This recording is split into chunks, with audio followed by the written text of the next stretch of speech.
A Staten Island teenager died as a result of his asthma attack after he was being chased by a gang of white and Latino individuals. Now, there have been no arrests in this case, but the whole situation started when a member of the victim's group of friends was in some sort of beef with a member of the other group, and apparently they were in an argument over a girl. That's all we know in terms of why there was a conflict to begin with. Now, the victim is Dayshen McKenzie, and he was 16 years old at the time that he was being chased. While they were chasing him, and he is not the guy who was having an argument with anyone, he just happened to be in that group of friends. While they were chasing him, he managed to climb fences, jump walls, and then find a shed where he could hide behind. Then he suffered an asthma attack as a result of that chase, and he died. Now, there was Diane Fatiagi there who apparently saw him and tried to resuscitate him. She's a former NYPD official, a cop. And so she says, to me, it's murder. They were chasing him. That's a crime. You're hurting them because they're black. You're calling them a nigger. So she talked about what they were calling this group of black kids as they were chasing after them. They apparently also said, I got a gun, something that police officials were able to confirm later. And they also said, I'm going to shoot you, nigger. Now, I hate using that word, but the reason why I'm saying it is because I want you to understand the severity of what they were saying and exactly what took place at that time. I don't want to whitewash it or minimize it by just saying N-word. Now, the former police official also said that the group was chasing McKenzie and his pals, and they consisted of young white males and one Hispanic male.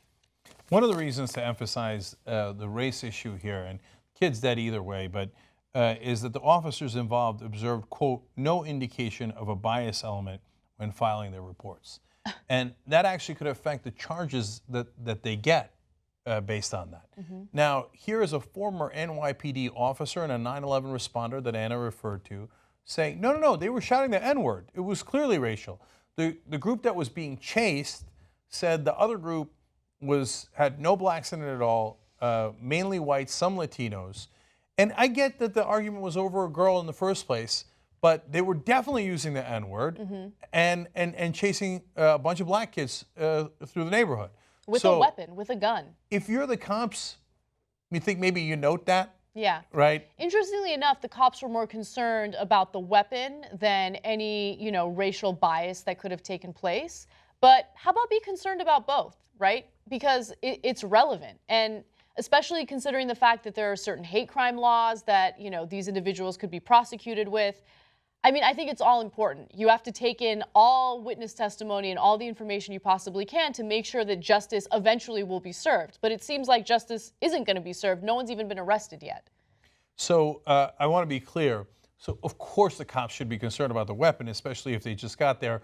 But what Anna's referring to is the minute they got there, they had everyone, including the people who were helping McKenzie, put their arms up, put their hands up, and they had to do that search, and then they got back to trying to help him. And meanwhile, the former NYPD officer who had responded had actually resuscitated him a couple of times. Yeah. And then they were trying to get him to the hospital, and then he finally passed away. This story is so heartbreaking. Like, his mom, of course, is crushed. I could, of course, understand that. But she talks about how, she always kept a really close eye on him and would not allow him to sleep over anyone's house. He always had to be at home because she was so afraid that he would have an asthma attack and people wouldn't know what to do. She wanted to make sure that she could protect him from dying from an asthma attack. And then that's what he died from, because of these stupid kids chasing after him with a weapon like that. Yeah, and we have no idea if they were going to use the weapon, not use the weapon, but when somebody's calling you the N-word and chasing you with a gun, you run, you hide, and sometimes when you do that to somebody, they might have a condition you don't know about, a heart condition, in this case, asthma condition, or maybe you shoot them and then they die, right? Or they run in front of a car. So it is a very, very serious crime, and it's just an absolute shame what happened to the kid.